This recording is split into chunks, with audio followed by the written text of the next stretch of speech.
Saudações a vocês que acompanham este canal, sejam bem-vindos ao PLMMA número 102, no qual nós continuaremos nossa leitura comentada das meditações de Marco Aurélio, falando agora de mais 5 entradas ou mais 5 capítulos do livro 8º dessa obra, isto é, capítulos ou entradas de 29 a 33.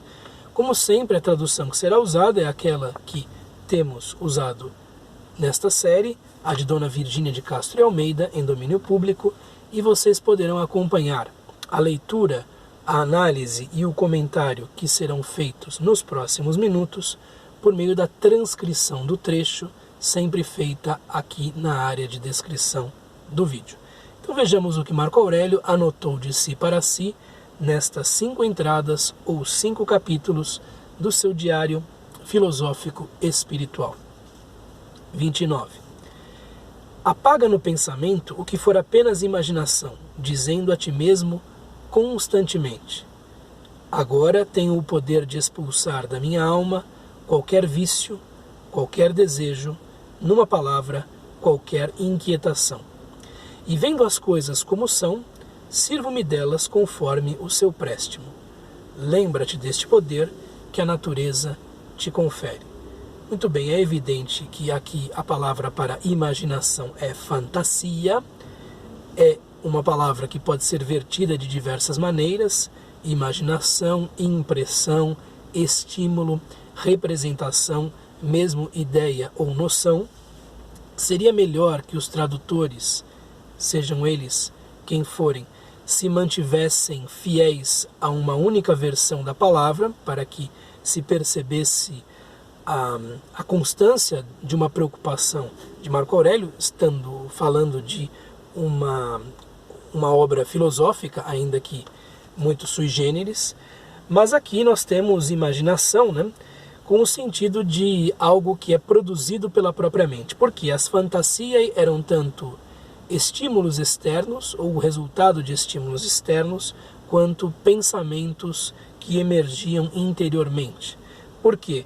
Tanto os estímulos externos, as representações ou impressões, quanto os pensamentos unicamente interiores, têm o poder de ser gatilhos de emoções tanto boas quanto violentas. Então apaga no pensamento, apaga dentro de si mesmo, o que for apenas imaginação, dizendo a ti mesmo constantemente. Então trata-se de um poder que todo ser humano tem, de dizer a si próprio, de definir para si próprio, de decidir segundo sua própria vontade, não mais seguir por um determinado caminho e passar a seguir por outro. Agora, neste momento, tenho o poder de expulsar da minha alma qualquer vício, qualquer desejo, numa palavra, qualquer inquietação. E por que isso é possível? Isso é possível porque a natureza nos constituiu assim, como indivíduos que se compreendem verdadeiramente qual é o estado natural, segundo o estoicismo, de si próprios, se compreendem que o ideal é fazer a sua própria interioridade um espelho daquilo que está fora, se compreendem, portanto, qual é a verdadeira natureza e a verdadeira constituição humanas, são capazes de expulsar essas inquietações, esses desejos e mesmo esses vícios que necessariamente são sugeridos pelo que está fora, ou que nascem de uma sugestão exterior, né? E vendo as coisas como são, vendo esta possibilidade humana da tranquilidade e da eudaimonia, sirvo-me dela, sirvo-me das coisas exteriores, né, ou sirvo-me de tudo quanto existe, conforme o seu préstimo, conforme a sua serventia. Portanto, a noção de utilidade se coloca aqui, mas se trata de um uso daquilo que é útil de maneira tranquila. Lembra-te deste poder que a natureza te confere, quer dizer, a natureza confere a todos nós, a Marco Aurélio e a todos nós, a possibilidade de uma tranquilização quase instantânea. Como é que se consegue isso? Por meio da dicotomia do controle, por meio da separação entre o que depende de nós e o que não depende de nós. Se você separar dentro de si o que depende de nós, isto é, nossos movimentos interiores, nossas ações, nossa vida interior, melhor dizendo, e o que não depende de nós, todo o resto que é exterior, e se apegar às primeiras coisas, uma tranquilidade advirá deste fato, né? Aqui na versão italiana de Maristella Ceva, nós temos mais ou menos a mesma coisa, né? E lembra-te sempre deste poder que a natureza te deu, né? Aqui ela coloca, em vez de vício, malvadez, né? Enfim, malvadeza, malvadità, né? Enfim, malignidade, em vez de desejo Brahma, que é algo como um anseio, um anelo, e turbamento como inquietação. Na verdade o termo em grego é tarahé. Aquele que não tem tarahé vive em ataraxia, né? Muito bem, então esta ideia de que o ser humano é capaz de purificar-se interiormente a qualquer momento está aqui expressa na entrada de número 29. 30, uma bela recomendação que Marco Aurélio faz de si para si: falar, seja no Senado ou a quem for, com moderação e clareza, e ter uma linguagem sã. Então, usar de uma linguagem direta, simples, franca, não evidentemente vulgar, né? Uma linguagem que seja a mais cordial e a mais sincera possíveis. Tanto no Senado quanto com uma persona qualquer, fale com propriedade e sem afetação, é o que diz aqui a tradução italiana. Use uma linguagem franca, né? Schietto, um linguaggio schietto, uma linguagem franca, direta com essas pessoas, seja com as mais importantes do império, os senadores, depois dele, né? Seja com qualquer outra pessoa. Então a ideia de ter o mesmo tom, não importando com quem se fala, aparece aqui, uma boa recomendação para todos nós. Em 31 nós temos mais uma daquelas meditações em que Marco Aurélio se coloca como uma espécie de cronista de épocas anteriores, lembrando-se de que certas pessoas se foram, né? 31. A corte de Augusto, sua mulher, sua filha, seus netos, seus antepassados, sua irmã, Agripa, seus parentes, seus íntimos, seus sacrificadores, toda a sua corte, tudo morto. Pensa agora em outros, na morte não só de um homem, mas sim, por exemplo, na de todos os pompeus, e nesta inscrição dos túmulos, o último de sua família.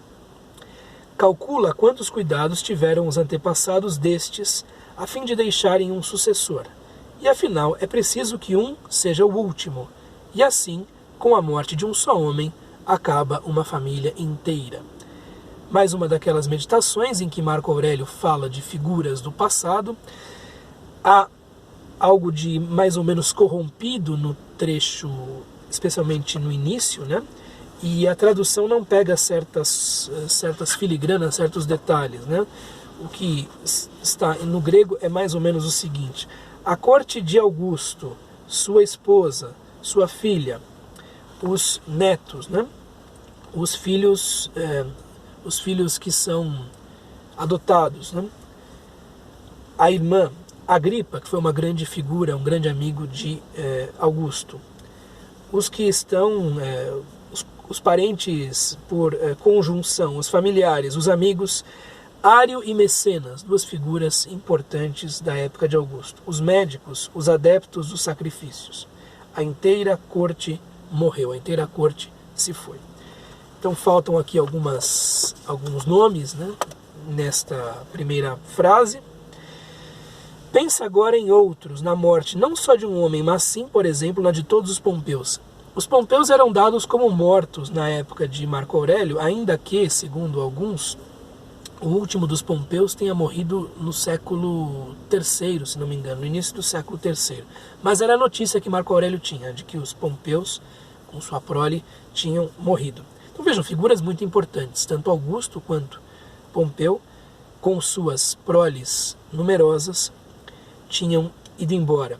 E pensa também nesta inscrição dos túmulos, o último da sua família, o último da sua prole, da sua linhagem. Pense nisso, porque as famílias, por mais numerosas, por mais ilustres, por mais importantes que sejam ou que pareçam ser, chegarão ao fim. Em algum momento haverá um ponto final à nossa aventura genética, por assim dizer. Calcula quantos cuidados, quantas preocupações tiveram os antepassados destes, a fim de deixarem um sucessor. Então, de fato, há essas preocupações, né? Há esses anseios que foram levados adiante por meio do estabelecimento das famílias, mas isso chega ao fim em um determinado momento, né? Sócrates dizia que todos nós somos de famílias muito antigas, mas mesmo essas famílias muito antigas chegam ao fim, em algum ponto, né? Então Marco Aurélio está pensando nisso.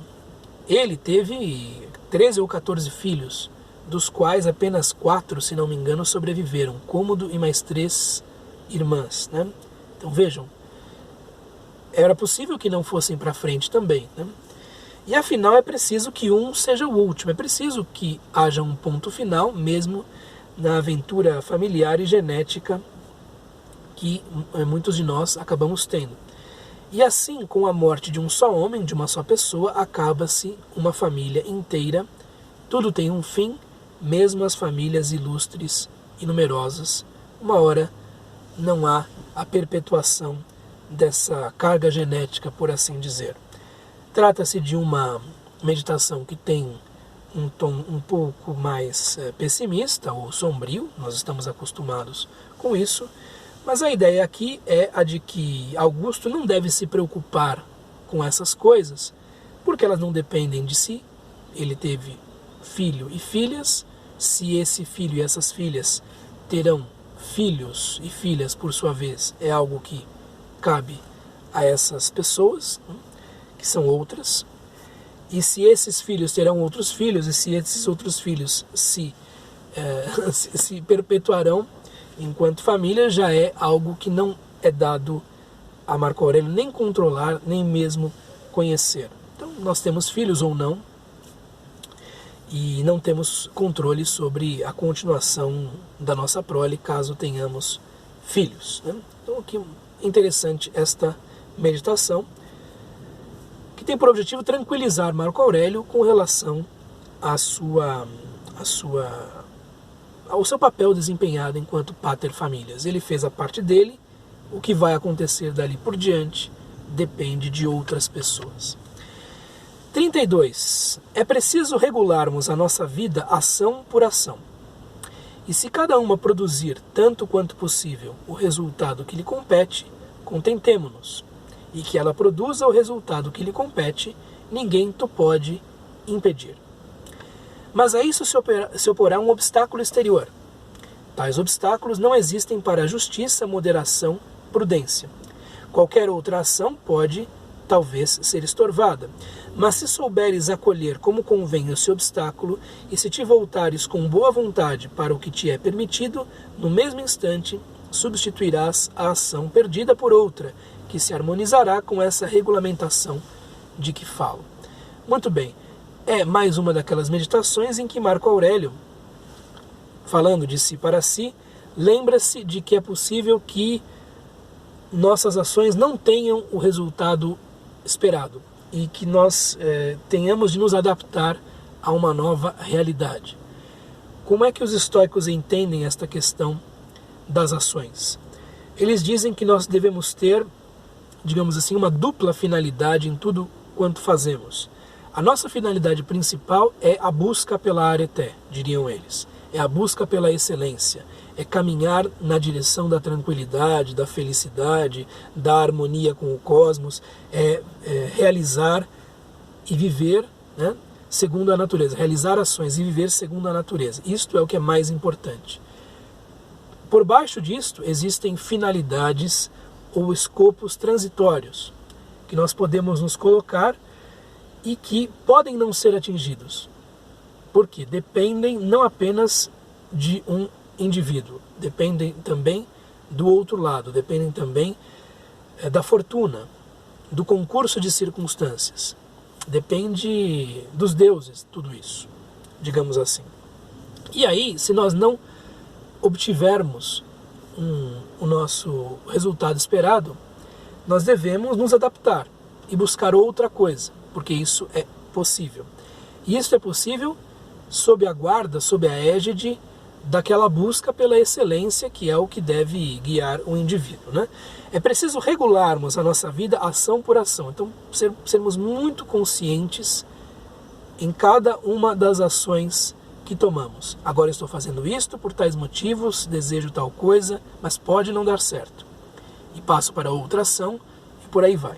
E se cada uma produzir tanto quanto possível o resultado que lhe compete, contentemo-nos. Então, se nós chegarmos ao nosso objetivo, atingirmos o nosso objetivo, ainda que parcialmente, tanto quanto possível, devemos nos alegrar, devemos nos contentar, porque, de fato, houve uma resposta por parte dos deuses com relação à nossa busca. E que ela produz o resultado que lhe compete, ninguém tu pode impedir. Como assim ninguém pode impedir? Porque este resultado que compete deve estar subordinado àquela finalidade que é a principal. E isto é o que é mais importante, segundo Marco Aurélio. Então aqui há uma espécie de, entre aspas, declaração de impotência relativa, sem dúvida, porque nós, enquanto seres humanos, somos limitados. Então, a potência da nossa ação se choca contra uma resistência muito grande das coisas, das pessoas, das circunstâncias, das situações, etc. As coisas podem não dar certo ou não se desenrolarem segundo aquilo que imaginamos. E é importante esta adaptabilidade de que ele fala nesta entrada. Mas a isso se oporá um obstáculo exterior. É uma voz interna que diz, haverá um obstáculo exterior que se oporá a isso. E aqui ele se lembra da missão fundamental daquele que coloca os princípios da filosofia estoica como guias para si. Tais obstáculos não existem para a justiça, moderação e prudência. Não existem esses obstáculos para quem quer praticar a virtude. Se o seu escopo inicial ou principal for a prática da virtude por meio de ações específicas, ainda que a ação não produza os resultados esperados e ainda que exista uma resistência muito grande por parte das coisas, você conseguirá em alguma medida ser justo, ser temperante, ser corajoso, ser prudente e ter quaisquer outras manifestações da areté. Isso é sempre possível. Isso é possível até para uma pessoa podada de muitas das suas faculdades. É possível até mesmo para uma pessoa que esteja numa cama doente. É possível até mesmo para uma pessoa que esteja na mais baixa pobreza. Então tudo isso é sempre possível para o ser humano, né? Qualquer outra ação pode talvez ser estorvada, quer dizer, pode talvez ser impedida. Mas se souberes acolher como convém esse obstáculo, então é necessário ter um acolhimento, né? Ter uma boa disposição relativamente a obstáculos que podem aparecer. E se te voltares com boa vontade, realmente é o termo que aparece aqui, para o que te é permitido, isto é, para a manutenção das qualidades interiores, para a busca da areté, da excelência que nos é própria, da virtude, no mesmo instante substituirás a ação perdida, que não é mais possível, por outra que se harmonizará com essa regulamentação de que falo, né? Então vamos supor um jogo de tênis, você está lá jogando contra alguém, então você faz o possível para vencer, dá o melhor de si para vencer, então você toma todas as ações convenientes para vencer o seu oponente. Não depende unicamente de você. Por quê? Se o seu oponente for uma pessoa normal, talvez você possa vencê-lo, né? Vamos supor.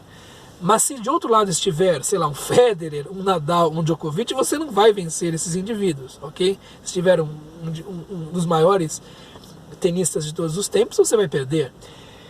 E aí você se adapta da ação que era ter vontade de vencer para a ação reconhecer a sua própria derrota e a superioridade do outro. E nos dois casos, tanto vencendo quanto perdendo, é possível manter-se segundo os ditames da razão, segundo os ditames da natureza. É possível estar tranquilo, é possível buscar a excelência, buscar o melhor gesto possível, tanto na vitória quanto na derrota. Isto me parece evidente, né? Aqui, na tradução italiana, nós temos o seguinte, a partir de um certo ponto: mas eis a coisa esplêndida, a possibilidade que você tem ainda de reunir-se, né, ao todo. Não, perdão, não, está errado aqui. Mas provavelmente pode ser impedida qualquer outra atividade, né? É a voz interior que diz isso para ele. Dona Virgínia de Castro não traduz assim: aceitando então com resignação o obstáculo que se coloca diante de você e se apegando sabiamente sobre tudo aquilo que é possível ainda a você, novamente, uma nova ação acabará se substituindo à primeira. E por aí vai, né? Não vou ler aqui tudo para não me estender demais. E por fim, nós temos uma belíssima meditação, uma das minhas preferidas, que é assim traduzida por Dona Virgínia de Castro e Almeida. 33, receber sem orgulho, largar sem resistência. A tradução de Maristella Ceva é o seguinte, na 33, toma senza orgulho, prende senza orgulho, rinuncia senza difficoltà, quer dizer, tome sem orgulho e renuncie sem dificuldade, renuncie de maneira não relutante. Eu traduzi por minha conta própria esta meditação da seguinte maneira: toma sem jactância, cede sem relutância, né? E do que ele está falando? Ele está falando dos bens materiais, ele está falando daquilo que a vida pode ter de sedutor, ele está falando da própria vida. Tome a vida sem orgulho, tome a vida sem jactância, sem prepotência, e acede e ceda, né? Sem relutância quando a morte lhe bater à porta, quando a morte chegar finalmente. Mas pode ser que esteja falando também da sabedoria, né? Tome a sabedoria sem se orgulhar dela, porque ela não é sua, ela é a sabedoria do cosmos, né? Você participa dela apenas enquanto um associado, por assim dizer, se você chegar lá. E ceda também essa sabedoria sem relutância, quer dizer, ofereça essa sabedoria de maneira a ser benévolo, com boa vontade, de bom grado. Então, receber sem orgulho aquilo que pode ser bom e que a vida nos dá, e largar, ceder também sem resistência, porque Deus dá e Deus toma, né? Os deuses concedem e também acabam retirando, com a mesma facilidade, aliás. Entender que nós somos usuários dos bens que nos são dados, seja dos bens interiores quanto dos bens exteriores. Os bens interiores têm uma durabilidade maior, né? E tem um grau de proteção maior do que os exteriores. Os exteriores podem nos ser levados a qualquer momento. Esta é a regra da vida, estas são as regras do jogo. Muito bem, eis o que eu tinha a lhes dizer a esse respeito, e continuamos com o PL MMA no próximo vídeo. Tchau, até mais.